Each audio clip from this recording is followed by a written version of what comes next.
Hello guys, my name is Boodog47, and I'd like to welcome you to my third episode of Smite Item Mechanics, brought to you by Tiermonster. In this video, I will be talking about the different types of footwear items for your god, but before I do that, I'd like to clarify something that wasn't 100% clear in the last video. I received a lot of comments and confusion regarding teleportation by using the item Watcher's Gift, so let me explain the concept of it. When you're using Watcher's Gift, you cannot use it as a teleporter. It would be severely OP based on its cost at 800 gold, and all it really does is keep you from having damage interruption when you're using the teleport consumable. Anyways, I thought I'd just like to clarify that, and I'll now go about telling you about the different various types of footwear in the game. As of right now, there are only 4 different types of footwear in Smite. They each give you a speed buff, but some give you more speed, whereas others give you more damage or protection. And of course, this is going to depend on what god you are playing. It should also be noted that footwear items' speed buffs do not stack, so you can't get just 4 pairs of boots and move very quickly. They are generally the first item that you'll want to start out with because the movement speed mixed with the penetration and power they give is greatly needed. The only exception where I would not recommend getting a footwear item first is if you're getting a stacking item, because this is only going to get stronger and stronger throughout the game, meaning that those are best to get early. However, you can always get the footwear first and then the stacking item second. Anyways, first set that I will explain is the Tabby. Tabby is a footwear item that is meant for physical dealing gods such as Anhur or Apollo. The first tier starts at 600 gold and grants the user 10 physical power and a 3% attack speed as well as 6% movement speed buff. The second tier of Tabby doubles it with 20 physical power and a 6% attack speed buff and a 12% movement speed buff. The third tier is where it branches off and you must make a decision. You can either go for Warrior Tabby or the Ninja Tabby. This is when you need to consider your team and your teammates with their itemization as well as their setup. Both Warrior Tabby and Ninja Tabby have an attack power of 30 as well as an attack speed of 9% and a movement speed of 18%. However, the difference between them are in the passive. Warrior Tabby, which costs 2,150 gold, is used for extra physical penetration. It gives an extra 15 penetration, which can be very useful on all physical damaging gods.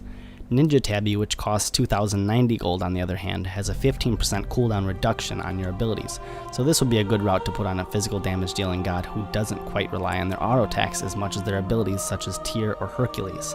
However, of course, you're going to need to analyze your opponents and their items to see what you would need more.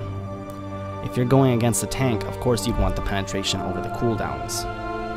Similar to the Tabby for physical, we have shoes for magical gods. Shoes at their first tier give 20 magical power as well as 20 mana and give a 6% speed buff. At their second tier, they give you 35 magical power and 135 mana as well as a 12% speed buff. And at their third tier, you can again choose between Shoes of the Magi for magical penetration or Shoes of Focus for more cooldown reduction. The Shoes of the Magi, which cost 1,925 gold, give you 50 magical power and 250 mana with a movement speed of 18. They give you an extra 15 magical penetration, and I would tend to use the penetration shoes only if I'm against a tanky god. Magical dealing gods tend to have a hard time doing damage against tanks, so that is the only time I would ever consider getting the Shoes of the Magi. The Shoes of the Focus, which costs you 1,875 gold on the other hand, give you a 15% cooldown reduction time, which is normally what I would pick every time. They would give you 50 magical power as well as 250 mana and a movement speed buff of 18%. Most mages in any MOBA game are reliant on their abilities and are not so much on their auto attacks, so their cooldowns are extremely important because it is their main mode of dealing damage. But of course this depends on your god. For example, Kronos, who relies greatly on his auto attacks, or Zeus, who also relies greatly on his auto attacks, would like to have more penetration possibly. Greaves are one of the most usable footwear in the entire game. They are meant for tanking, however you can put them on a mage or attack damage god for a bit more sustain depending on your lineups. The first tier of Greaves gives you 5 physical and magical protection as well as 5 HP 5 and give you a 6% speed buff. The second tier gives you 15 physical and magical protection and 10 HP 5. And the third tier is what I believe needs the most for working in the entire game. The third tier gives the owner 25 physical and magical protection and 15 HP 5, but its speed buff is different for both sides. The side that costs less at 2,095 is the Reinforced Greaves, which give you an 18% speed buff when in combat and an even greater 26% speed buff when out of combat. On top of that, it gives you a 30% reduction to all crowd control durations, which means that stuns and slows will only be 70% effective. On the other hand, there's the more expensive plated greaves at 2,140 gold, which only give you an 18% speed buff, and they reduce all damage by 5%. You may think to yourself that a 5% reduction of damage is really good, but for example, if you're taking 1,000 damage, which can be very common, it's only going to save you 50 damage. If the enemy does 500 damage, you are only saved 25 health. 5% is never going to be as good as the 30% CC reduction, in my opinion. The only way they can make the plated greaves any better is to match the speed buffs on both plated and reinforced greaves and raise the damage mitigation to maybe somewhere between 10 and 15%, or just get rid of the damage mitigation altogether and make it in line with the other boots with a cooldown reduction of 15%. My point is that the plated greaves right now are completely useless compared with the less costly reinforced greaves, which I think is broken. The last type of footwear item in Smite are boots. Boots are very iffy right now because of what they're used for.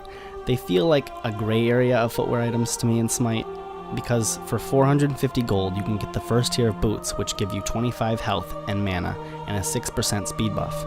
The second tier costs 850 gold and gives you 60 health and mana and gives you a 12% speed buff, and the third tier of the items are very different to each other.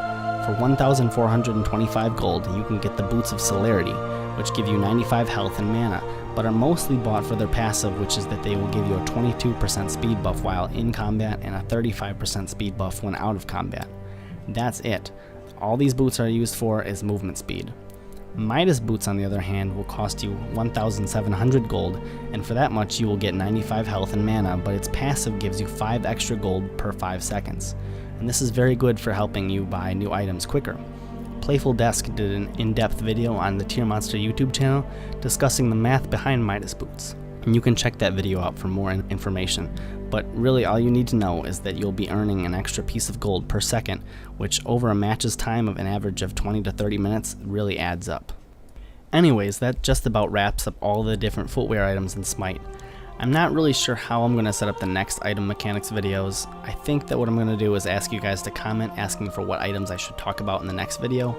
I guess I'll pick like 3 or 4 of them and go over them and what they should be used for and when they're appropriate to use. But keep in mind that I'm also going to talk about consumables as well as the actives, is because they're considered items as well.